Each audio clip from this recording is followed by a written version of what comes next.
The coffee pot trembled in Maya's hand, and for a moment she forgot how to breathe.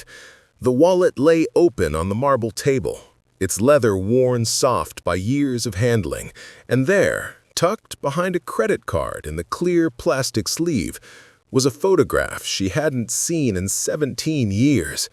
Third grade, pigtails, gap-toothed smile, the blue sweater her foster mother had bought from Goodwill the week before picture day. Her own face stared back at her from a stranger's wallet. The restaurant hummed with its usual Tuesday evening rhythm, the clink of silverware against porcelain, the murmur of business deals and anniversary dinners, the soft jazz that management insisted made people order more wine. Maya had worked at the Meridian for 3 years, long enough to recognize the regulars, anticipate their orders, and navigate the kitchen's chaos with her eyes closed.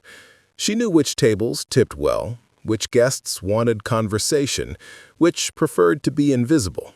She had perfected the art of being present without being seen, essential without being memorable.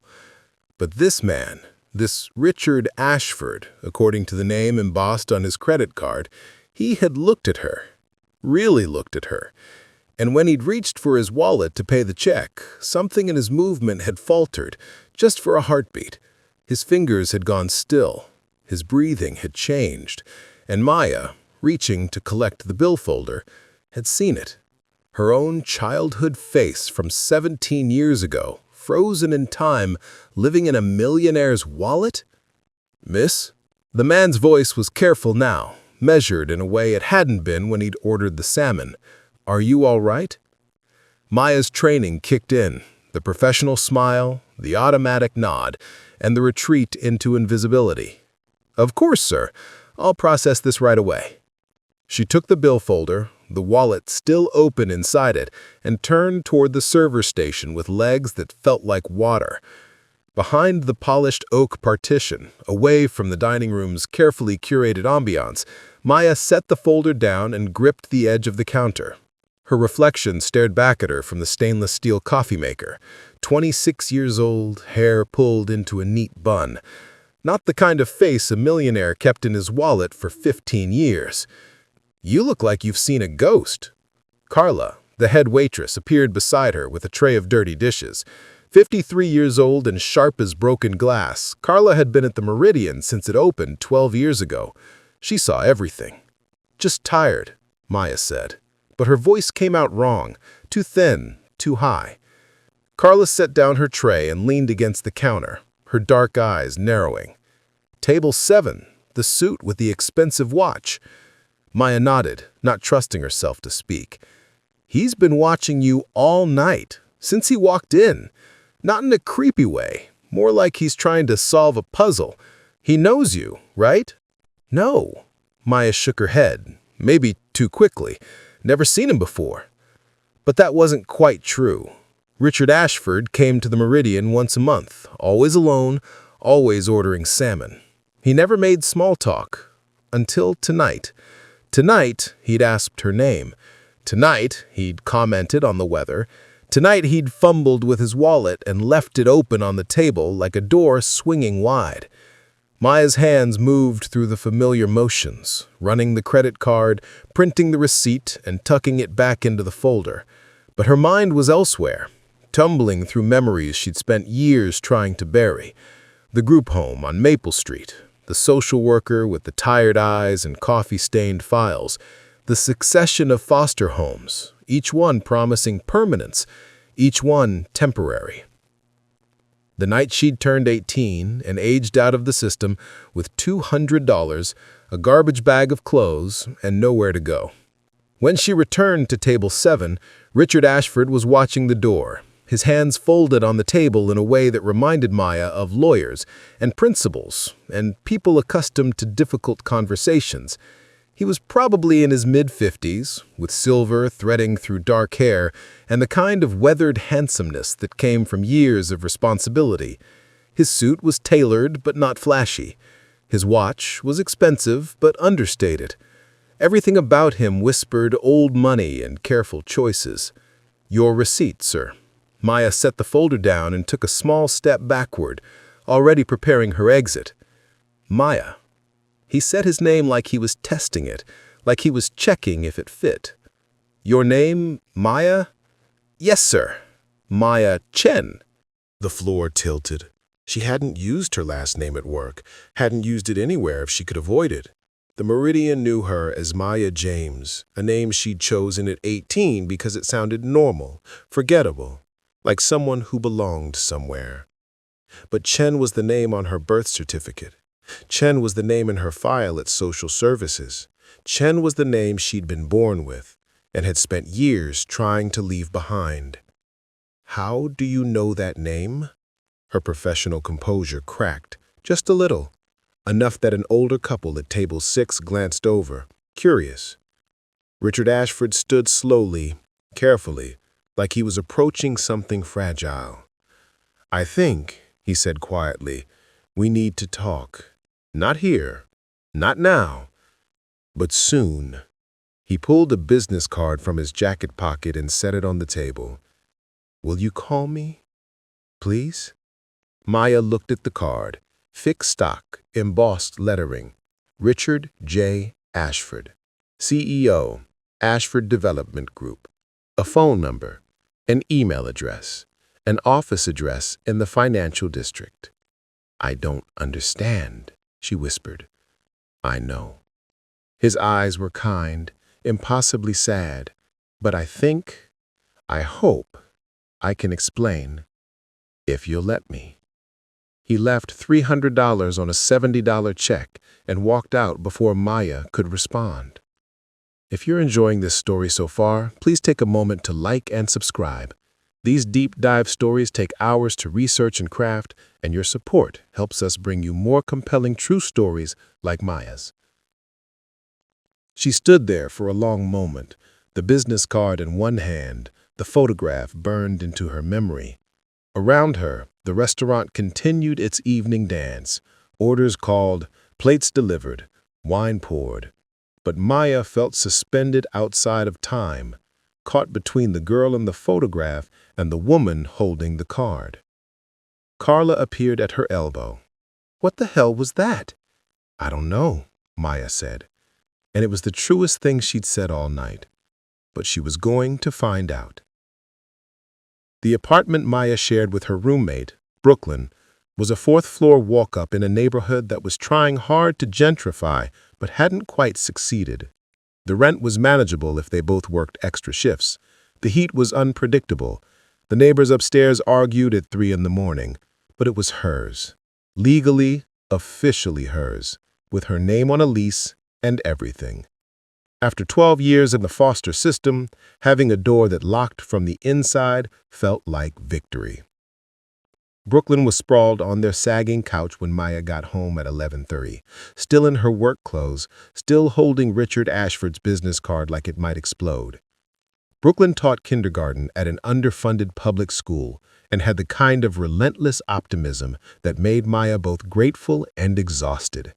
They'd met at a support group for former foster kids 3 years ago and had become roommates 6 months later when Brooklyn's previous place flooded and Maya's previous roommate moved in with her boyfriend. You look weird, Brooklyn said, looking up from her laptop. She was in pajamas already, her curly hair piled on top of her head, grading papers that would inevitably come back covered in her encouraging comments and sticker stars. You look like you saw a celebrity or a crime, or both. Maya dropped onto the couch beside her and held out the business card. A man had my photo in his wallet. Brooklyn took the card, looked at it, looked at Maya, looked back at the card. Okay, I'm going to need significantly more context than that. So Maya told her. The photograph, 3rd grade, pigtails, the blue sweater, the way Richard Ashford had looked at her, the way he'd said her real name, a name she never used, the way he'd left before she could ask the 1,000 questions now churning through her mind. Brooklyn listened the way she always did, completely, without interruption, her expressive face cycling through surprise, confusion, concern. When Maya finished, she set down the business card and reached for Maya's hand.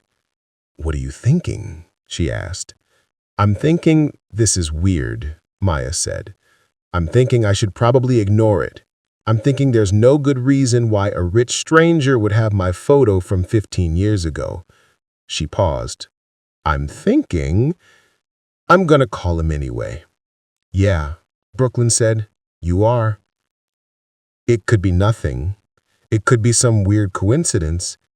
"Maya, listen to yourself. Your photo, in his wallet. There's no such thing as that kind of coincidence." Maya knew Brooklyn was right. She'd known it the moment she saw the photograph. But knowing something and accepting it were different things. And Maya had spent her entire adult life building walls around the questions she couldn't answer. Who were her parents? Why had she ended up in the system? Why had no one ever come looking for her? Maya had learned early that some questions didn't have answers, and that asking them only made the emptiness sharper. But now, sitting in her cramped apartment with a stranger's business card in her hand, Maya felt something she hadn't felt in years: possibility. The terrifying, exhilarating chance that maybe she wasn't just a girl who'd fallen through the cracks. Maybe someone had been looking. Maybe someone remembered. Maybe that photograph meant she'd mattered to someone once. "I'm scared," Maya admitted quietly. Brooklyn squeezed her hand. "I know. But you're also brave. You're the bravest person I know." "I wait tables for a living and go home to a falling-apart apartment. That's not brave." "You survived," Brooklyn said firmly. "You survived everything that tried to break you, and you're still here, still kind, still trying. That's the definition of brave." Maya wanted to believe her. She wanted to believe that whatever Richard Ashford had to tell her would be something she could handle, something that would make sense of the disconnected pieces of her life.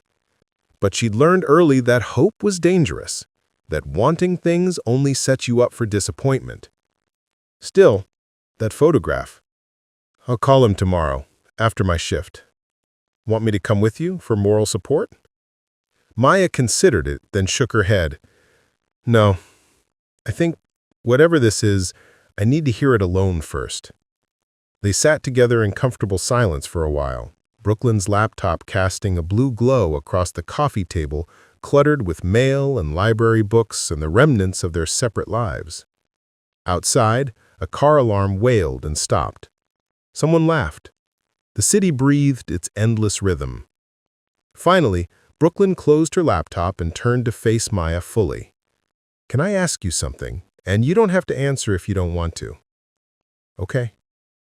"In all the years you've wondered about where you came from, have you ever imagined what you'd want to hear? Like, what's the best-case scenario?" "I used to imagine my mom was young and scared and didn't know what else to do. That she left me at the hospital because she knew she couldn't take care of me, but that she thought about me sometimes. She wondered if I was okay. I used to imagine she'd regretted it, that she'd tried to find me but couldn't. And now? Now I don't let myself imagine anything. It's easier that way." But that wasn't quite true anymore, because now there was Richard Ashford and his carefully folded wallet and the photograph that proved someone had kept a piece of her, even when she thought no one had been paying attention. Maya pulled out her phone and stared at the business card, memorizing the number before she could change her mind. Her thumb hovered over the keypad. Not tonight. Tomorrow. After work, when she'd had time to prepare, to build her walls back up, to remember that hope was a luxury she couldn't afford.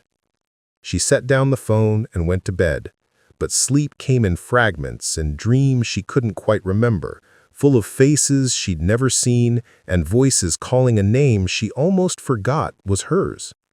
Maya awoke to the sound of Brooklyn's alarm at 6:15, the cheerful chiming at odds with the gray morning light filtering through their thin curtains. For a moment, she forgot about Richard Ashford and the photograph. For a moment, she was just herself, tired, running late, already calculating if she had time for coffee before her 8 o'clock shift at the Meridian. Then, memory rushed back, sharp and insistent. She lay still for a while, listening to Brooklyn move through her morning routine in the next room, The shower running, the coffee maker gurgling, the soft sound of Brooklyn humming something that might have been a children's song she taught to her kindergartners. Normal sounds, safe sounds, the sounds of a life Maya had built carefully, brick by brick, out of nothing. Her phone sat on the nightstand, dark and silent. Richard Ashford's business card was tucked into her wallet, which hung from the chair where she'd dropped her purse last night. She could feel its presence like a weight, a question that wouldn't stop asking itself.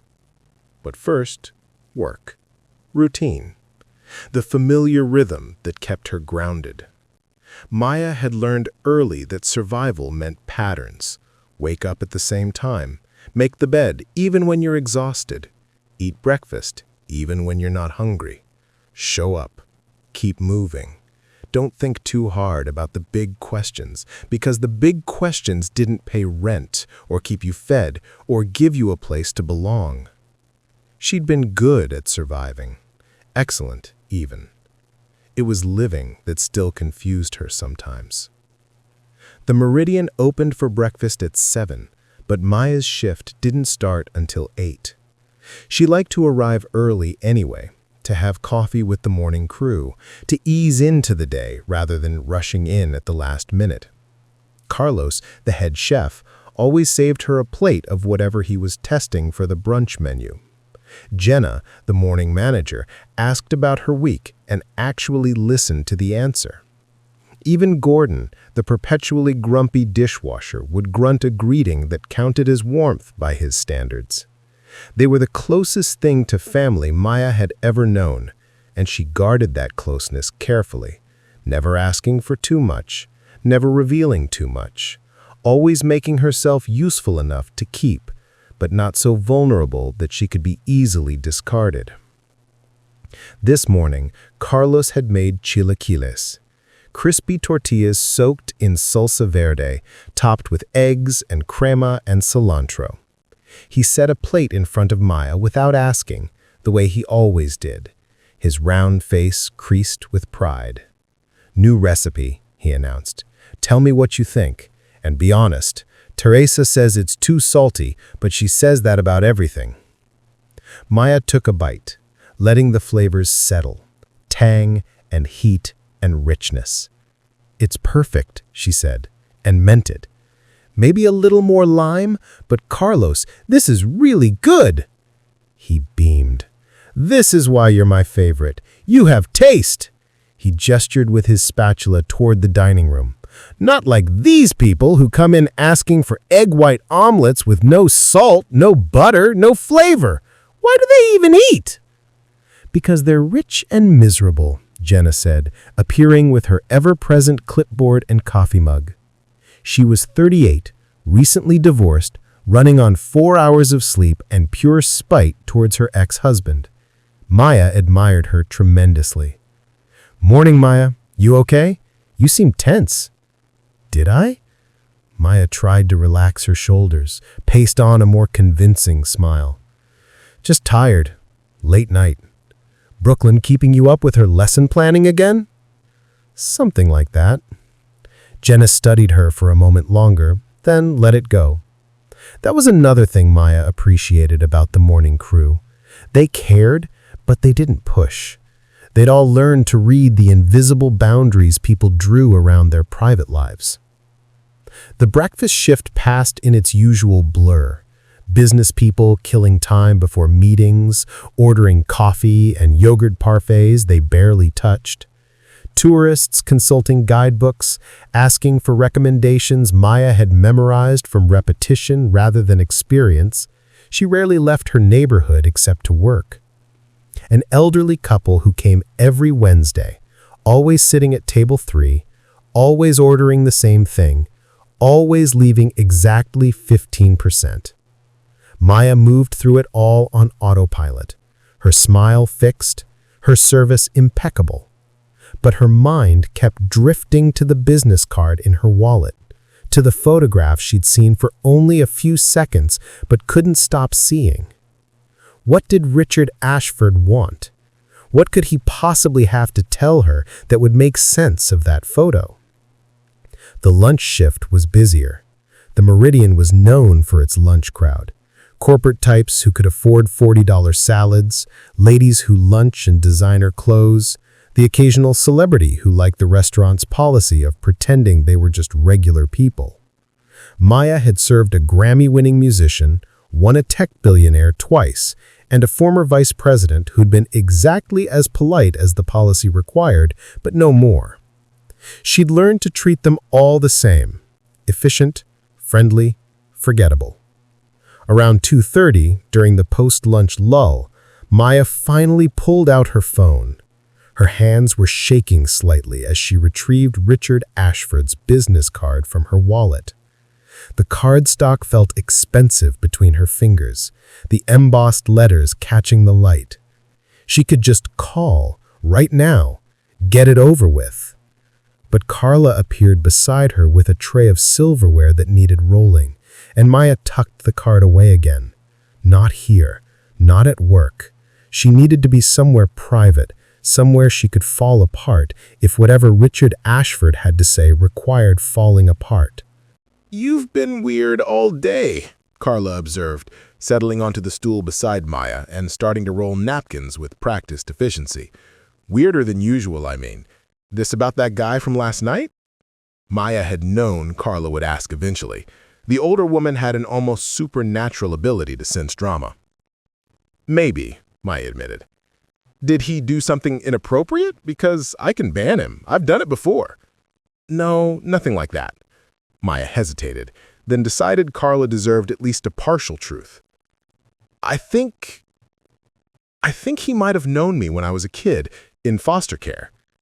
Carla's hand stilled. She knew about Maya's past, not the details, but the broad strokes. Most of the staff did. It wasn't something Maya advertised, but it wasn't a secret either. Just a fact, like her height or her allergy to shellfish. "And you didn't know him?" "Never seen him before, but he had—" Maya stopped, unsure how to explain. "He had something that suggests he knew me, or knew about me." "Huh." Carla resumed rolling silverware, but her expression had gone thoughtful. "You going to talk to him?" "I think I have to." "Want me to come? I can look intimidating when I need to." Despite everything, Maya smiled. Carla was 5'2" and looked like someone's favorite grandmother. "I think I need to do this alone, but thank you." "Well, you let me know if you need backup, or a witness, or someone to help hide a body." "Carla."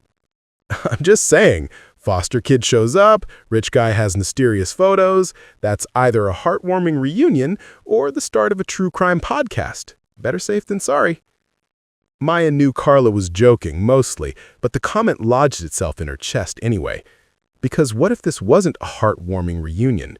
What if Richard Ashford had some darker reason for keeping her photo? What if she was walking into something she couldn't walk back out of? But then she remembered the look in his eyes, sad, careful, almost apologetic. That wasn't the look of someone planning harm. That was the look of someone carrying a burden. Her shift ended at 4. Maya changed out of her work clothes in the cramped bathroom, trading her uniform for jeans and the soft gray sweater Brooklyn had given her for Christmas. She looked at herself in the mirror, dark eyes, straight black hair she had inherited from parents she'd never known, the kind of face that disappeared in crowds, unremarkable, ordinary. Why would Richard Ashford have her photo? She pulled out her phone one more time, the business card beside it. This time, she dialed before she could change her mind. The phone rang twice before a professional female voice answered. "Ashford Development Group, how may I direct your call?" My name is Maya Chen. I'm calling for Richard Ashford. He asked me to call." A brief pause. "One moment, please." Hold music played, something classical and innocuous. Maya pressed her back against the bathroom wall, feeling the cool tile through her sweater. Her heart was hammering. This was stupid. This was a mistake. I should hang up, forget the photo, go back to my carefully constructed life where the past stayed buried and... "Maya." Richard Ashford's voice, warm and careful. "I thank you for calling. I wasn't sure you would." "I almost didn't." That would have been understandable. He paused, and Maya heard papers shuffling, a door closing. I imagine you have questions.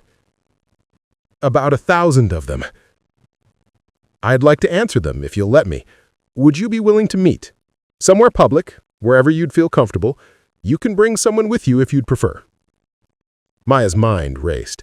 She could bring Brooklyn, or Carla, or just not go at all, tell him she changed her mind and go back to not knowing. But the photograph, that damn photograph. The coffee shop on 5th and Market, Maya heard herself say.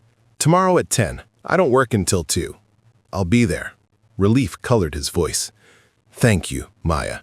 I know this must be confusing and probably frightening, but I promise, I'm going to tell you everything. Okay, Maya whispered. I'll see you tomorrow. The line went dead. Maya stood in the bathroom for a long moment, phone pressed to her chest, breathing carefully. She'd done it. She'd taken the first step toward answers she'd stopped letting herself want years ago. Now she just had to survive until tomorrow morning without falling apart. When she got home, Brooklyn was already there, surrounded by construction paper and glue sticks and what appeared to be an explosion of glitter. She looked up as Maya entered, her face brightening. You called him. It wasn't a question. Brooklyn had known Maya too long. I called him, Maya confirmed. We're meeting tomorrow, 10 o'clock, the coffee shop on 5th. Want me to? No. Maya dropped onto the couch, careful to avoid the glitter zone. I need to do this alone, but thank you. Brooklyn nodded, accepting this, then held up 2 pieces of construction paper, one blue, one yellow. Help me decide, blue ocean or yellow sun for the background. And just like that, they were back to normal, or the closest thing to normal Maya's life had ever known. Brooklyn's cheerful chaos, their comfortable silence, the routine of existing together in their small apartment while the world spun on outside. Maya chose the yellow sun and spent the next hour helping Brooklyn cut out paper fish while her mind turned over possibilities, questions, fears. What could Richard Ashford possibly tell her? What truth could be worth keeping her photo for 15 years? By the time Brooklyn went to bed, Maya was exhausted but too wired to sleep. She sat by the window, looking out at the street below, the corner store with its flickering neon sign, the bus stop where teenagers gathered to smoke and flirt, the endless stream of headlights flowing past. Somewhere out there was the truth about who she was, where she came from, why she'd been alone for so long. Tomorrow, she'd start finding out. Maya pressed her forehead against the cool glass and let herself hope, just for a moment, that the answer would be something she could bear to know. The next morning arrived too quickly. Maya woke before her alarm, her stomach in knots, and spent 45 minutes trying on different outfits before settling on the same jeans and gray sweater she'd worn yesterday. She wanted to look, composed, indifferent, like someone who hadn't spent 15 years wondering why no one had wanted her. Brooklyn made her eat toast, even though Maya's throat felt too tight to swallow. You need your strength, Brooklyn insisted. Whatever he tells you, whatever you find out, you'll need your strength. The coffee shop on 5th and Market was a deliberately neutral choice. Not too nice, not too shabby, the kind of place where neighbors met and students studied, and no one looked twice at quiet conversations in corner booths. Maya had been coming here for 2 years, knew the baristas by name, trusted the space in a way she trusted very few places. She arrived 15 minutes early and ordered her usual, black coffee with a little honey. Her hands were shaking enough that some sloshed over the rim when she carried it to a booth near the back. She sat facing the door, the way she always did, the way she'd learned in group homes where watching exits meant survival. At exactly 10 o'clock, Richard Ashford walked in. He looked different in daylight, somehow less polished, wearing khakis and a button-down shirt rather than a suit. He spotted Maya immediately and crossed to her booth with the careful movements of someone approaching something fragile. Maya, he smiled, tentative and sad. Thank you for coming. I almost didn't. I said again, because it felt important that he know this wasn't easy, that I was choosing to be here despite every instinct telling me to run. But you did. He slid into the booth across from me, and up close, Maya could see the lines around his eyes, the weight he seemed to carry in his shoulders. This was a man who knew about regret. Can I get you anything? Another coffee? Just answers, Maya said. Then quieter, please, I need to understand why you have my photo. Richard Ashford took a breath, let it out slowly, and began. 26 years ago, my sister had a daughter, a beautiful baby girl with dark eyes and the loudest cry I'd ever heard. He smiled at the memory, but it didn't reach his eyes. My sister, her name was Jennifer. She was only 19, still in college. The father was gone before Jennifer even knew she was pregnant. Our parents were not kind people.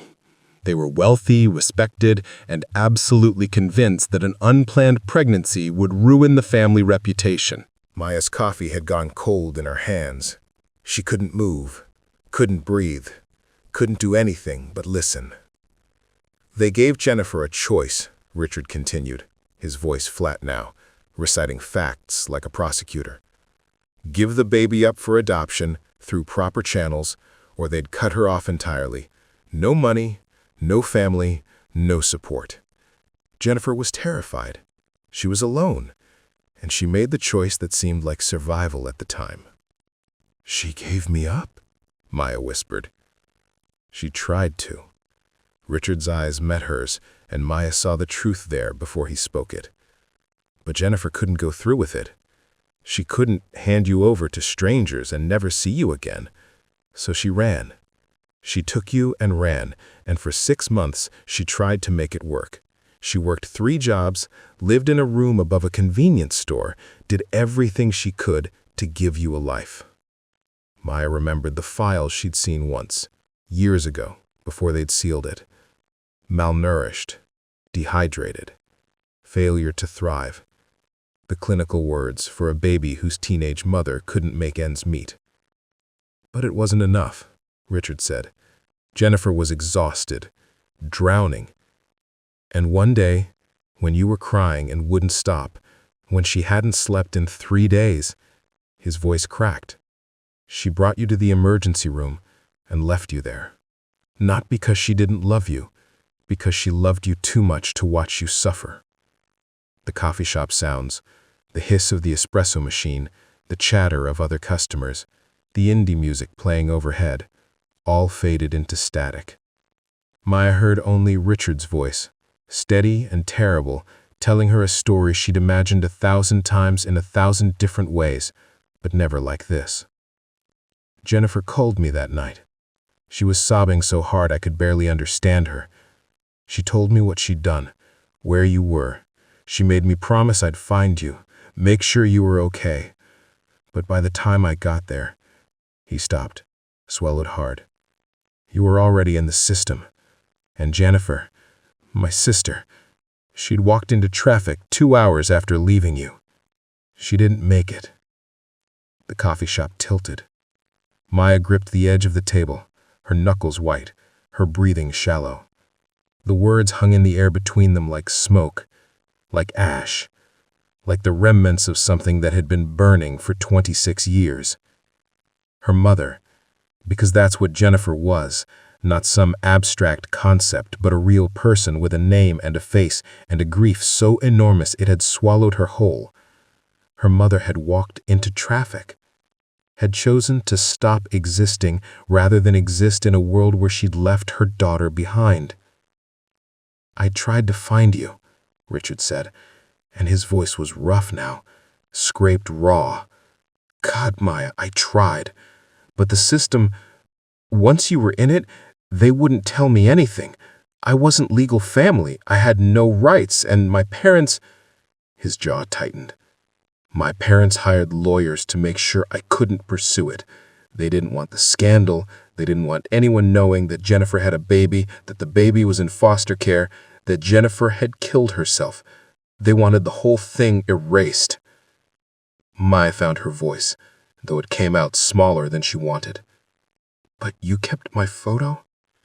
Every school photo you ever took, from age 8 onwards. I hired a private investigator. He couldn't get me access to you, couldn't tell me where you were placed. The system protected that, at least. But he could get me photos starting from 3rd grade. Proof you existed. Proof you were still out there. He reached into his jacket and pulled out an envelope. Thick, well-worn. I've kept them all. He slid the envelope across the table. Maya's hands shook as she opened it.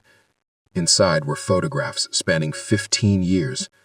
3rd grade with pigtails, 5th grade with braces, middle school with acne and awkward bangs, high school with guarded eyes and a forced smile. Year after year of a girl growing up, frozen in annual increments, preserved by a man she'd never met. I kept tabs on you, Richard said quietly.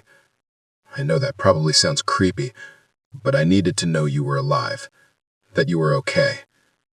The investigator would update me every few months, which foster home you were in, what school you attended, if there were any problems. And Maya, his voice broke. There were so many problems, so many homes that failed you, so many times I wanted to intervene, but legally I had no standing. I was just the uncle of a dead teenage mother, and my parents made sure everyone knew to keep me away. Maya stared at the photos, her younger selves staring back. She remembered every year these were taken.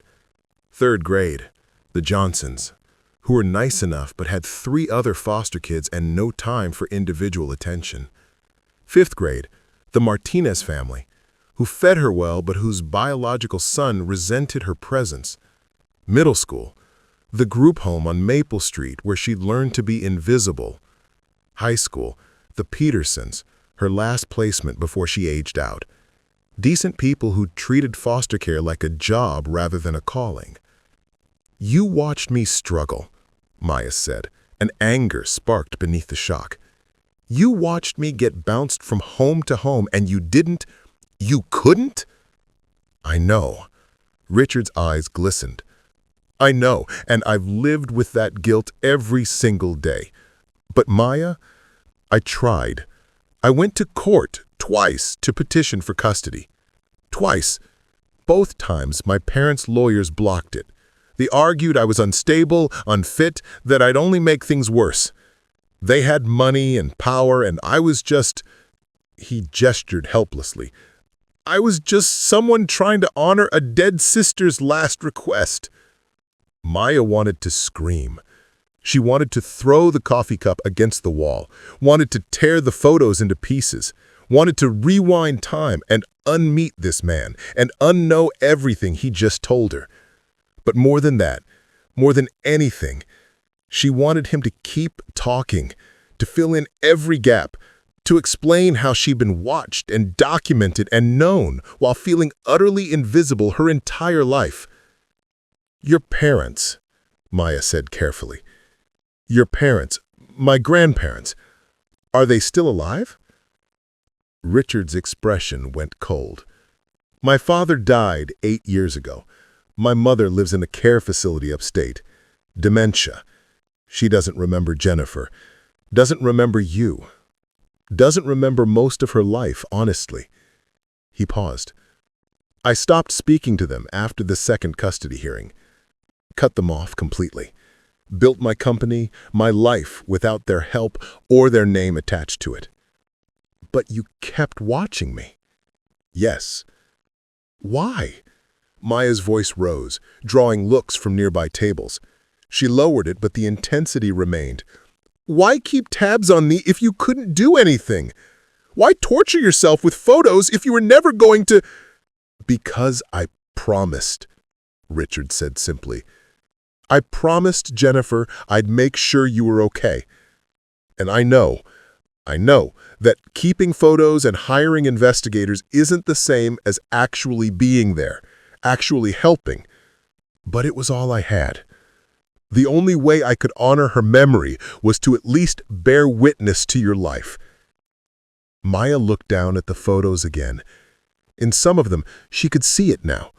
the sadness that had always lived behind her eyes, even when she was smiling for the camera. The loneliness of a child who understood on some fundamental level that she was temporary everywhere she went. Did she... Maya's throat closed around the words. She tried again. Did my mother leave anything for me? A letter or anything? Richard's face crumpled. She didn't have time. Everything happened so fast. But I have... He pulled out his phone, scrolled through it with shaking fingers, then turned the screen toward Maya.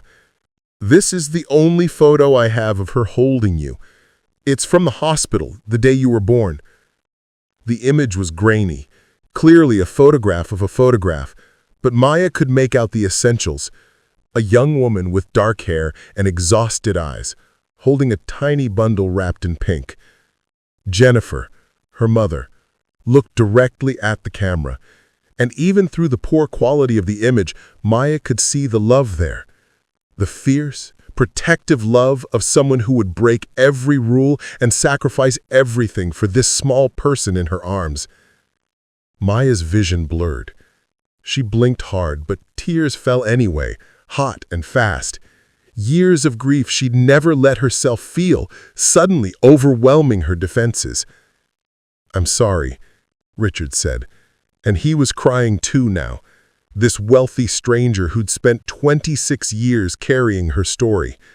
"I'm so sorry you grew up thinking no one wanted you. That's the opposite of the truth. Jennifer wanted you more than anything.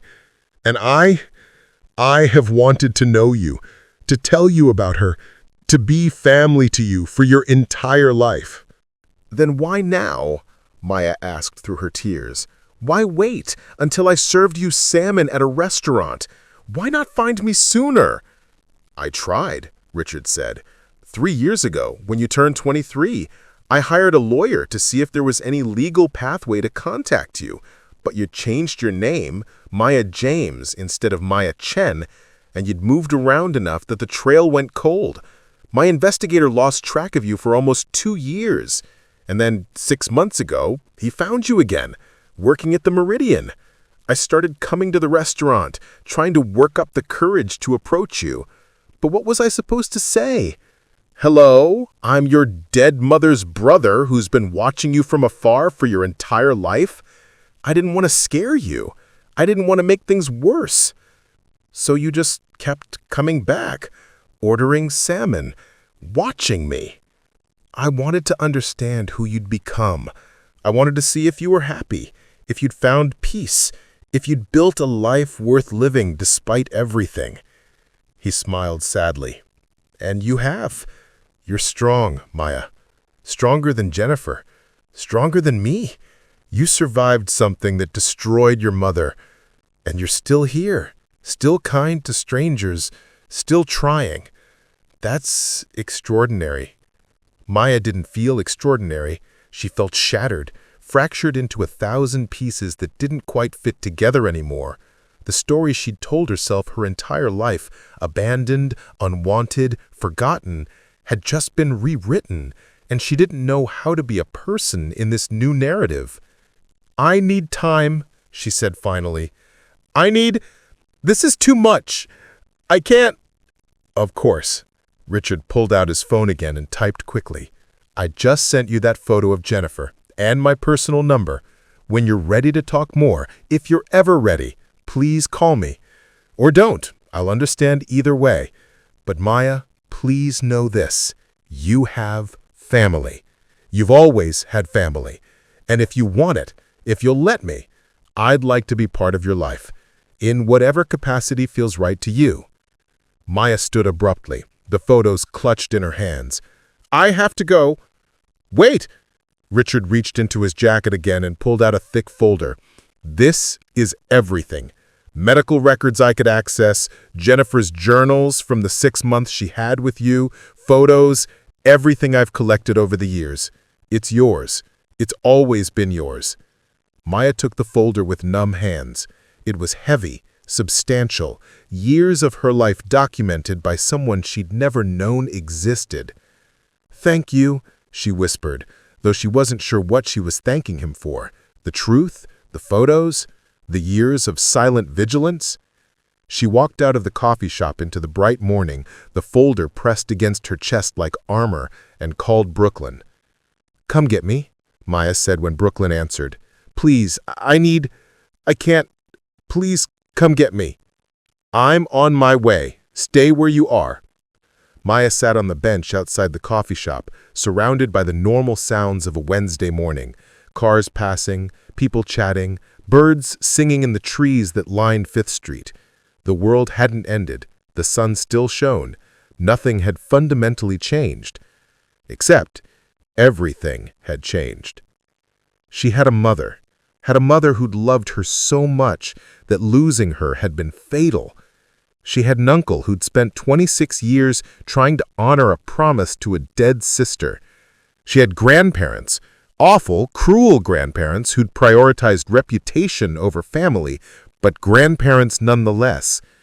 She had a history, a story, a beginning that made sense of the middle and might, maybe, give her a different kind of ending than the one she'd always imagined. Brooklyn arrived in 12 minutes, her ancient Honda screeching to a stop in front of the coffee shop. She took one look at Maya's face and pulled her into a fierce hug. "Tell me everything," Brooklyn said, "every word." So Maya did. There, on the bench in front of the coffee shop, she told Brooklyn everything Richard had told her. About Jennifer, about the 6 desperate months, about the emergency room and the traffic and the photos and the custody battles and the years of watching from a distance. Brooklyn listened without interruption, her arms around Maya, her presence steady and solid and real. When Maya finished, Brooklyn pulled back just enough to look at her face. "What do you need? What do you need right now, in this moment?" "I don't know," Maya admitted. "I don't know how to feel. I don't know what to do with this. My mother killed herself because of me." "No," Brooklyn's voice went hard. "No, Maya. Your mother killed herself because she was 19 and traumatized and alone and didn't have the support she needed. That's not your fault. None of this is your fault." "But if I hadn't existed..." "If you hadn't existed, Jennifer would still be a teenager with terrible parents in an impossible situation. You didn't cause this. You survived it. There's a difference." Maya wanted to believe her. She wanted to believe that she wasn't the reason her mother had died, that her existence wasn't a tragedy that had rippled outward and destroyed lives. But 26 years of believing she was unwanted, unimportant, fundamentally disposable, those beliefs didn't disappear just because a stranger in a coffee shop had told her a different story. "I need to go home," Maya said finally. "I need to read everything in this folder. I need to be alone for a while." "Okay, but I'm coming with you. I'll be in the living room doing my thing and you can be in your room doing your thing, but I'm not leaving you alone with this." Maya didn't argue. She didn't have the energy. They drove back to the apartment in silence, Brooklyn's hand occasionally reaching over to squeeze Maya's knee, a reminder that she was there, that Maya wasn't alone even when it felt like the world had tilted off its axis. Once home, Maya went to her room and spread the contents of Richard's folder across her bed. There were medical records from her first 6 months, appointments Jennifer had managed to keep despite working 3 jobs, showing a baby who was small but healthy, a mother who was trying. There were receipts for formula, diapers, a second-hand crib, evidence of care, of trying, of love expressed through the mundane necessities of keeping a child alive. And then there were the journals, 4 composition notebooks, the cheap kind you could buy at any drugstore, filled with Jennifer's handwriting, looping and girlish at first, growing more erratic as the entries progressed. Maya opened the first one with trembling hands and began to read. September 14. Maya is 1 week old today. I can't believe I made a person, a whole entire person. She has my nose, and I think her father's chin. Not that he'll ever know, not that he'd care. Mom and Dad won't talk to me. Richard tries to visit, but they've forbidden it. I'm alone, but I'm not alone. I have her. That has to be enough. September 28. Sleep as a myth. A beautiful, impossible myth. Maya cries so much at night. The landlady downstairs keeps complaining. I don't know what I'm doing wrong. All the books say babies are supposed to sleep, but Maya seems to have missed that memo. I love her so much, it terrifies me. October 12. Richard snuck by today while I was at work. He left money, $200, taped to my door with a note saying he loves me and he's sorry. I cried for an hour. Maya, if you ever read this, I loved you. I love you still, wherever I am. I'm so sorry I wasn't strong enough. Be stronger than me. Be everything I couldn't be. Live. She cried for the years she'd spent thinking she was unwanted, for the life Jennifer might have lived if she'd had support, for all the ways trauma and poverty and cruel families destroyed people who were just trying their best. Brooklyn appeared in the doorway at some point, didn't say anything, just climbed onto the bed and held Maya while she fell apart. Hours passed. The light outside shifted from morning to afternoon to the golden slant of early evening. Maya's tears finally slowed, leaving her emptied out, hollowed, but somehow lighter, too. As if crying had carved out space inside her for something other than the old story of abandonment. "She loved me," Maya whispered. "She loved you," Brooklyn confirmed, "so much that it broke her." "That's not fair. None of this is fair." "No, it's not." Maya sat up, her face blotchy and swollen, and looked at the journals scattered across her bed. "What do I do now?" "What do you want to do?" Maya stopped, thinking. "I want to know more. I want to know everything. I want to talk to Richard again. I want to understand who Jennifer was before me, what her life was like, what she dreamed about. Her voice cracked. "I want to know my mother." "Then that's what you'll do," Brooklyn said simply. Maya picked up her phone and stared at it for a long moment. Then she called Richard. He answered on the first ring. "Maya? Can we meet again? Tomorrow or whenever you're free. I have questions." "So many questions." "Yes." Relief flooded his voice. "Yes, of course. Any time. I can clear my schedule." "Tomorrow afternoon. 3 o'clock. The same coffee shop. And Richard, thank you. For keeping her memory. For keeping watch over me. For everything." "It's the least I could do," Richard said quietly. "I'll see you tomorrow." Maya hung up and looked at Brooklyn. "I'm calling out of work tomorrow." "Good. You need time to process this." "I've been processing my entire life," Maya said, but without bitterness, just fact. "What's one more day?"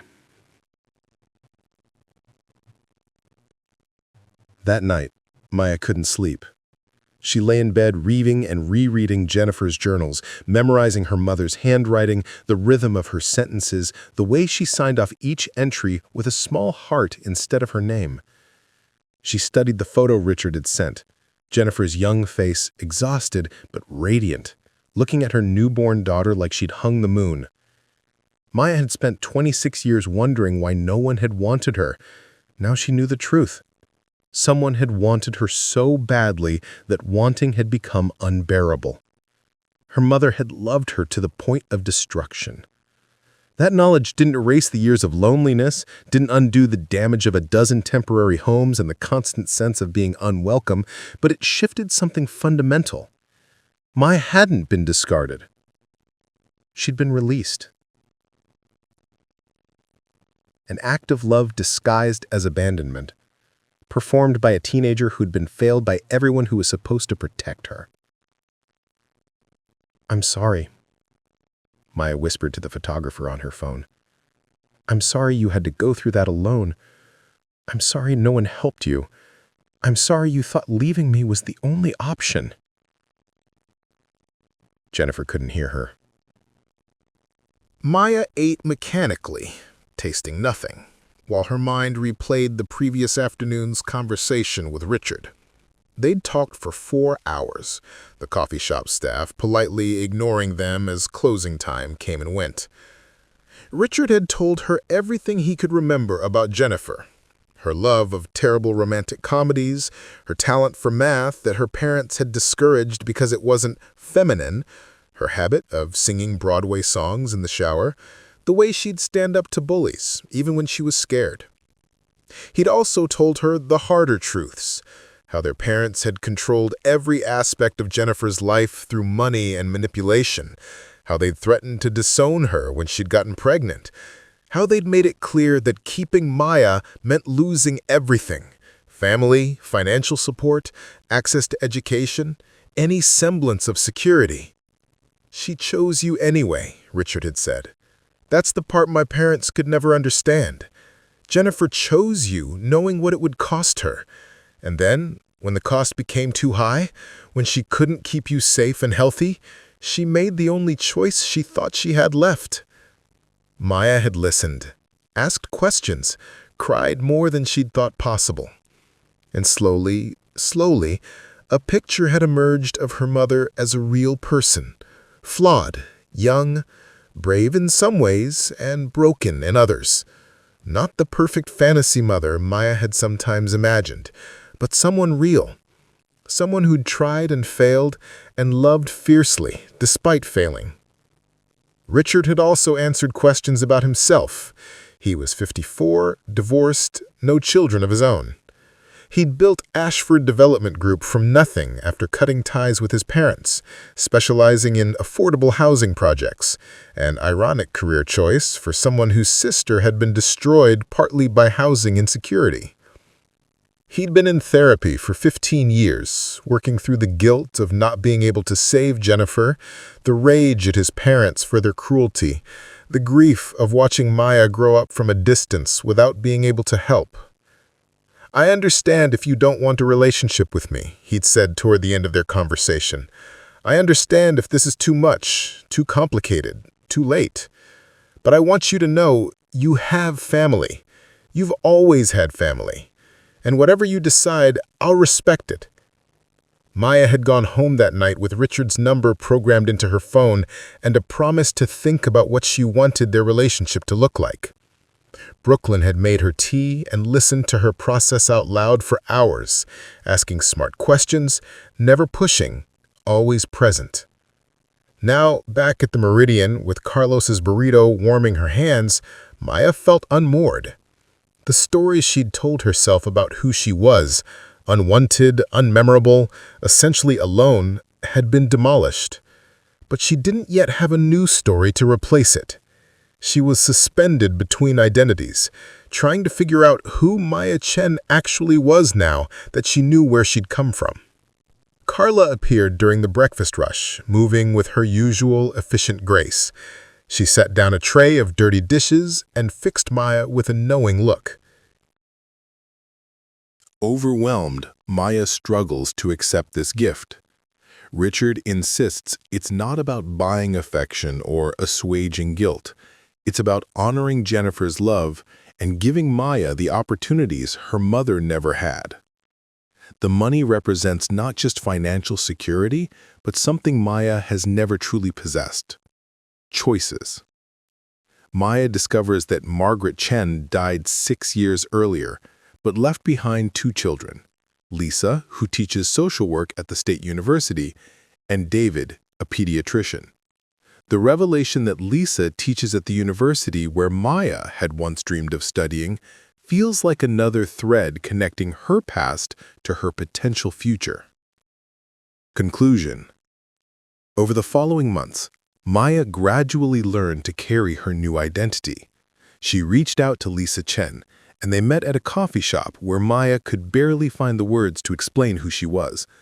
But when she did, Lisa wept and held her hands across the table. "My mother never forgot about you," Lisa said. "She never spoke your name, confidentiality, but she talked about the 19-year-old mother who died, about the baby she tried to protect. It drove everything she did after that. Maya enrolled at the State University that fall, studying social work in Lisa's department. It felt right, carrying forward both Jennifer's hope and Margaret Chen's mission. She kept working part-time at the diner, not because she needed to anymore, but because Carla and Jenna and the familiar rhythm of serving breakfast grounded her when the weight of her history threatened to overwhelm her. Richard became a constant presence in her life, not a replacement father, but family nonetheless.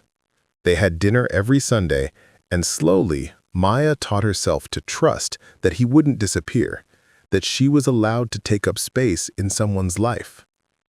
On the anniversary of Jennifer's death, Maya and Richard visited her grave together for the first time. Maya placed flowers and whispered the words she'd been practicing. "I'm okay, Mom. I'm going to be okay. Thank you for trying. Thank you for loving me." She would never know what Jennifer might think of the person she'd become, but Maya was learning to be proud of herself anyway. Not despite the broken systems and tragic circumstances that had shaped her, but because she'd survived them. More than survived. She was choosing to transform that survival into purpose. Maya Chen Ashford, she'd reclaimed both names, was 26 years old. And for the first time in her life, she wasn't just surviving, she was building something. A life Jennifer would have wanted for her. A legacy Margaret Chen would have been proud of. Thank you for staying until the end of Maya's story. If this moved you, please like, share, and subscribe for more powerful human stories. Drop a comment below telling us what you think. Would you have reached out to Richard if you were in Maya's position?